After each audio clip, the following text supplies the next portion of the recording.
Allez, c'est parti pour une seconde vidéo. On redémarre l'interface. On va redémarrer le projet, loader le projet démo XLD. Voilà, on retrouve nos trois boutons. Vous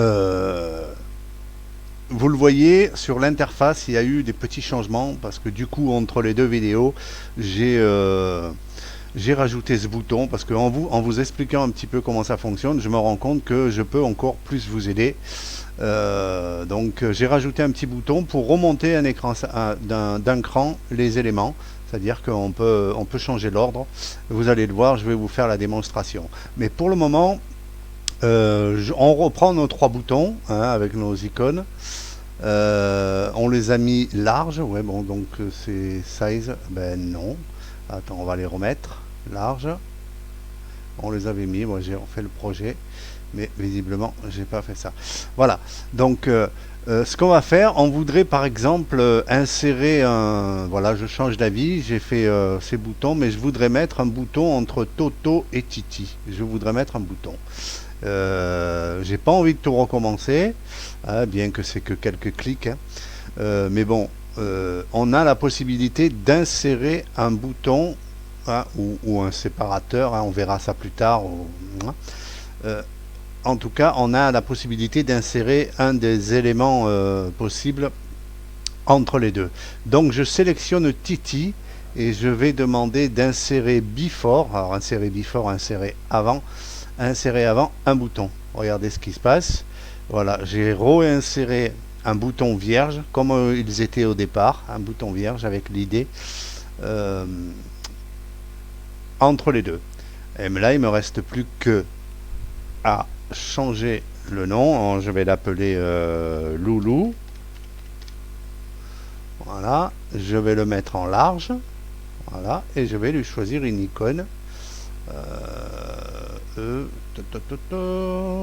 Qu'est-ce que je vais pouvoir mettre? Qu'est-ce qu'il y a comme sympa icône là? Tiens, celui-là, je sais pas, il me parle business card. Voilà. Vous voyez, j'ai inséré le bouton Loulou entre Toto et Titi. Si je vais regarder dans le code XML, hein, voilà, on voit bien Toto, Loulou, Titi et Riri. Il est bien inséré et le code, il est valide pour le XML. Vous voyez. Donc, ce que je vais faire, je ferme ça. Et je voudrais vous montrer justement le bouton que je viens de rajouter, remonter des éléments d'un cran. Je me dis, Riri, je préférerais l'avoir en, je sais pas moi, en deuxième position. Je change d'avis, je me dis, le bouton Riri, je veux l'avoir en deuxième position. Je vais cliquer sur Riri et je vais cliquer sur la flèche. Regardez ce qui se passe. Le bouton Riri est monté, donc celui qui suit c'est Loulou et le dernier c'est Titi. Vous voyez? Et là, si je retourne voir le projet XML, on a bien Toto, Riri, Loulou et Titi. Voilà. Donc c'est instantané, hein, je veux dire, que ce soit le code ou la génération, c'est instantané, c'est simultané, les deux hein, en même temps. Pour la démo, là, je vais rajouter un petit séparateur entre deux boutons. Je vais faire deux boutons, un séparateur et deux boutons. Juste pour vous montrer l'insertion d'un séparateur. Et puis après, on va voir, on va sauver le projet et on va créer le classeur et vous allez voir l'effet que ça fait. Donc ici, je sélectionne Loulou, c'est-à-dire le troisième bouton parce que je veux insérer entre deux contrôles, mais je veux insérer un séparateur. Vous voyez le séparateur et je veux insérer. Donc c'est bouton vert. Tac. Vous voyez, le séparateur s'est intégré. Alors le séparateur n'a pas de label, n'a pas de... Vous voyez, je vais cliquer dessus. Il n'y a rien. On ne doit rien marquer. D'ailleurs, me semble-t-il que je vous ai protégé ça. Vous voyez, je peux taper ce que je veux dans les text box, ça ne marchera pas. Le séparateur n'a pas d'attribut autre que son ID. Donc ce que je vais faire, je sauve le projet hein, et je vais créer le fichier. Voilà, on a le message d'attente. On voit la fenêtre de compilation et le message arrive, création du hop, effectué. Tac. Ce que je vais faire, je ferme l'interface, je vais réduire ça et vous voyez, le sample il est là, toujours, tac.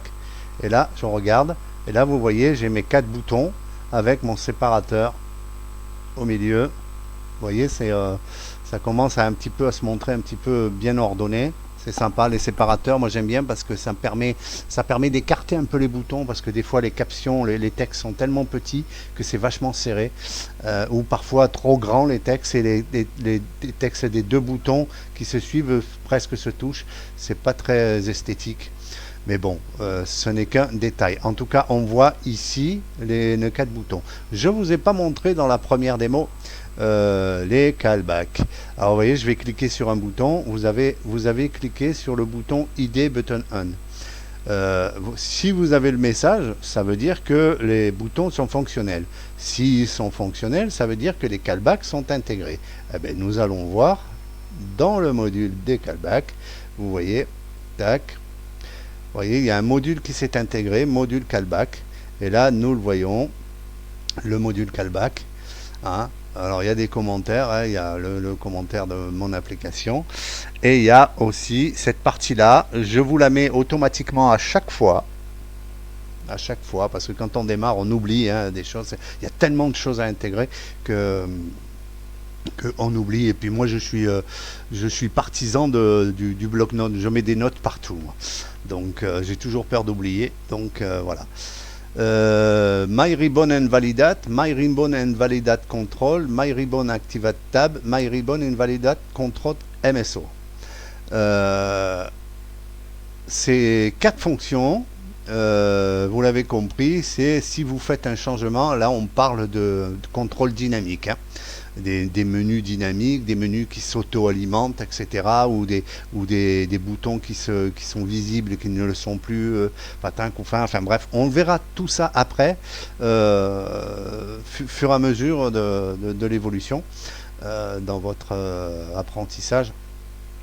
Mais je le mets tout de même en commentaire, juste pour le rappeler. C'est-à-dire que quand vous avez vos callbacks, que vous arrivez ici, que vous avez fait votre classeur, il ne vous reste plus qu'à la place du message box, coder l'intention que vous avez besoin en fonction de ce bouton. Voilà. Moi je mets simplement un message box, c'est juste pour tester dès l'ouverture, pour tester si le bouton fonctionne. J'ai mis aussi la variable ribbon, la variable ruban, custom UI, et le callback pour le custom UI onload. Ça peut servir, je le mets automatiquement, même si là en l'occurrence, comme c'est du simple clic, on n'en a pas besoin, mais je le mets parce que vous allez voir que pour faire du dynamique, on va peut-être en avoir besoin, parce qu'il nous faut une variable ruban. Voilà, ne serait-ce que pour utiliser ces 4 fonctions. Vous voyez, MyRibbon, voilà. Donc voilà, vous avez le fichier qui a été créé avec les boutons, donc le ruban et les callbacks. Voilà, donc je reviens dessus pour vous montrer, c'est propre, c'est net, et voilà. Voilà, j'espère que vous avez compris. Dans n'importe quel cas, vous avez le droit, et je vous le demande même, de poser toutes les questions. Et j'essayerai d'y répondre le plus intelligiblement possible. Voilà, merci, à plus tard.